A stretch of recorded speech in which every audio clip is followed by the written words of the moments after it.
दूधो नहाओ पूतो फलो और सदा सुहागन रहो। तुम्हारा घर धन से भरा रहे और अपने सास ससुर की सदा सेवा करती रहो। लो बहू, इतने सारे आशीर्वाद दे दिए, फिर भी तुम कहती हो मम्मी जी आप मुझे प्यार नहीं करती। बताओ, कभी देखा देव बेटा को इतना आशीर्वाद देते हुए? संजू जी अपनी बहू साहिबा से कहती है। साहिबा बोली, मम्मी जी कभी मेरे खुद के लिए कोई आशीर्वाद दिया कीजिए, जैसे सदा स्वस्थ रहो और सदा सफल रहो, जो कि आप कभी नहीं कहती। मानती हूँ बुजुर्गों का दिया हुआ आशीर्वाद बहुत भाग्यशाली होता है, पर आपके इन सभी आशीर्वादों में कहीं ना कहीं बस आपका ही फायदा है। संजू जी बोली, वो कैसे? साहिबा बोली, मुझे आज भी याद है, जब मैं शादी करके आई थी तब आप कहती थी दूधो नहाओ पूतो फलो। 3 साल बाद आपको पोता मिला। उसके बाद जब आपको पता चला कि हम दूसरा बच्चा नहीं करेंगे तो आप कहती तुम्हारा घर धन से भरा रहे। अब धन तो इसी घर में आएगा, कौन सा मेरे मायके जाएगा। संजू जी बोली, बहू तुम क्या क्या सोच लेती हो, लोग सुनेंगे तो क्या कहेंगे। साहिबा बोली, मम्मी जी लोगों की छोड़िए, उनका तो काम कहना है, पर आप मेरी सोच को गलत साबित कीजिए। अब आप कहती हैं सास ससुर की सेवा करो, मैं रहती यहाँ हूँ तो सेवा भी तो आपकी ही करूँगी। मायके जाकर माँ बाप की सेवा तो करूँगी नहीं, फिर इन सब में मैं कहाँ हूँ। संजू जी बोली, बहू मैं तुम्हें झोली भर भर के आशीर्वाद देती हूँ और तुम्हें पसंद नहीं आता। साहिबा हंसकर बोली, मम्मी जी इन सभी आशीर्वादों में बस मुझे तब अच्छा लगता है जब आप कहती हैं सदा सुहागन रहो। उसमें कहीं ना कहीं आप मेरे बारे में भी थोड़ा सोच ही लेती है।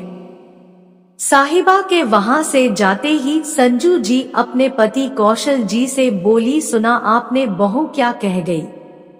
क्या माता पिता पति पत्नी को अलग अलग आशीर्वाद देते हैं?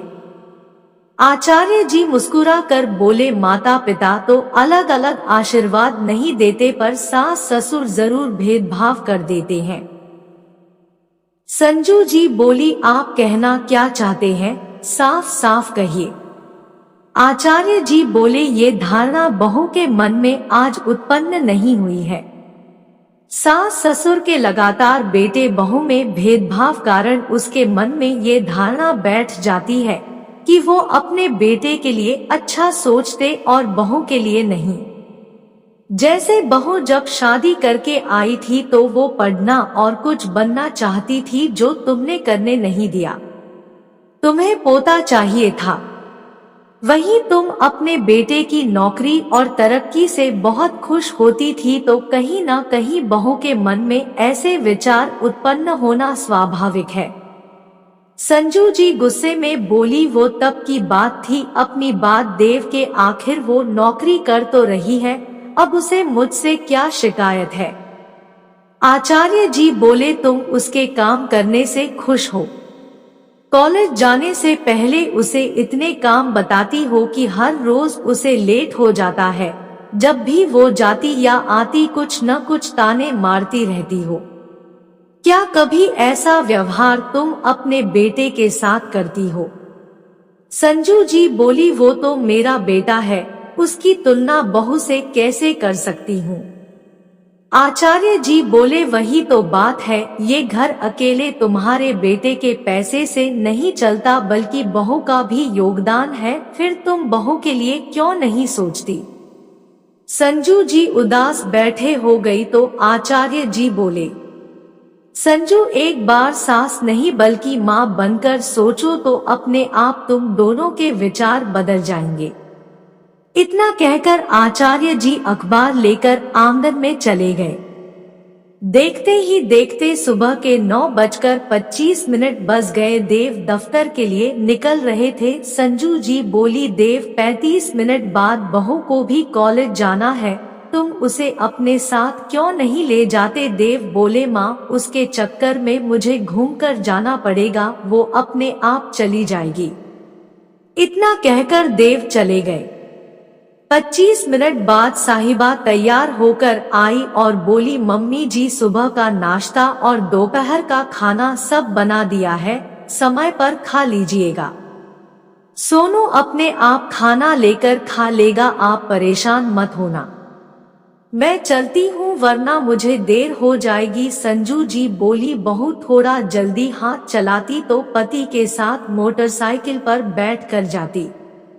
साहिबा उनकी कटाक्ष भरी बातों पर मुस्कुराती हुई बिना जवाब दिया चली गई। समय यूं ही बीत रहा था। आचार्य जी और संजू जी की दवाई, खान पान, सबका ख्याल साहिबा रखती थी क्योंकि देव को वक्त नहीं मिलता था। एक रोज संजू जी की ननद बिमला जी आई। साहिबा ने एक रोज की छुट्टी ले ली। अगले दिन जब वो कॉलेज जाने लगी तो कमला जी बोली, भाभी ये क्या बात हुई कि बहू बैग टांग कर घर से निकल जाती है और घर की सारी जिम्मेदारी बूढ़े कंधों पर छोड़ जाती है। आचार्य जी बोले, कमला हमारी बहू झांसी की रानी है, घर और बाहर दोनों की जिम्मेदारी बखूबी निभा सकती है। जब बहू हमारी छोटी बड़ी हर चीजों का ख्याल रख सकती है तो क्या हम इतना भी सहयोग नहीं कर सकते? संजू जी साहिबा से धीरे से बोली, बहू देखना, तुम्हारे जाने के बाद मुझे ये कितनी बातें सुनाएंगी और 4 घर में बताएंगी, थोड़ा जल्दी आने की कोशिश करना। हर रोज की साहिबा उनके पैर छूकर जा रही थी। बुआ जी बोली, ठीक है जाओ। आचार्य बाबू ने संजू जी की तरफ देखा तो संजू जी साहिबा के सर पर हाथ रखकर बोली, जैसे जा रही हो वैसे ही लौट कर आना। ये बात सुनकर साहिबा के चेहरे पर मुस्कुराहट आई। समय यूं ही बीत रहा था। बुआ जी को आए हुए करीब 20 दिन हो गए। साहिबा का काम बढ़ता जा रहा, जिसे देखकर संजू जी का हृदय परिवर्तित हो रहा था। अचानक बुआ जी के घर से फोन आया तो उन्होंने जाने की तैयारी की। साहिबा सुबह 6 बजे जागी, बुआ जी को खिलाया पिलाया और उपहार देकर विदा करने लगी। बुआ जी ने देव को ढेर सारे आशीर्वाद दिए और साहिबा की तरफ देखी भी नहीं। ये बात संजू जी को बुरी लग गई। संजू जी बोली, दीदी ये अच्छी बात नहीं है। आपने देव को आशीर्वाद के साथ पैसे भी दिए और मेरी बहू के लिए आपके पास कुछ भी नहीं है। अगर आपका भतीजा नौकरी करता है तो मेरी बहू कोई खाली बैठी नहीं रहती। अरे कुछ नहीं तो स्वस्थ रहने का ही आशीर्वाद दे दो। अगली बार आओगी तो भतीजा नहीं बहू ही बनाकर खिलाएगी। बिमला जी को उनकी भूल का एहसास हुआ और वो साहिबा के सर पर हाथ रखकर बोली, सदा स्वस्थ और सुहागन रहो। बिमला जी के जाते ही साहिबा ने संजू जी को कसकर गले से लगाया और बोली, मम्मी जी आज आप सास से मेरी माँ बन गई। आज का दिन मेरे लिए हमेशा यादगार दिन रहेगा।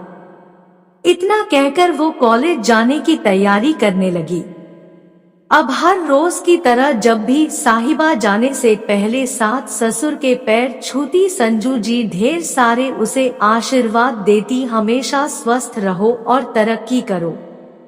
जिसे सुनकर नेहा मुस्कुराती और वहीं आचार्य जी बच्चों को मुस्कुराता देख खुशी से फूले नहीं समाते। अब देव भी थोड़ी देर से निकलता और साहिबा को कॉलेज छोड़ते हुए जाता। आखिर पति का भी कोई फर्ज होता है। मित्रों, कभी आपने सोचा है जैसे दामाद के बिना बेटी अधूरी, उसी तरह बहू के बिना बेटा अधूरा होता है? फिर आशीर्वाद और प्यार में ये भेदभाव क्यों? दोस्तों, अगर वीडियो अच्छी लगी हो तो वीडियो को लाइक और चैनल को सब्सक्राइब जरूर कर लें ताकि ऐसी ही वीडियोज आपको मिलती रहे।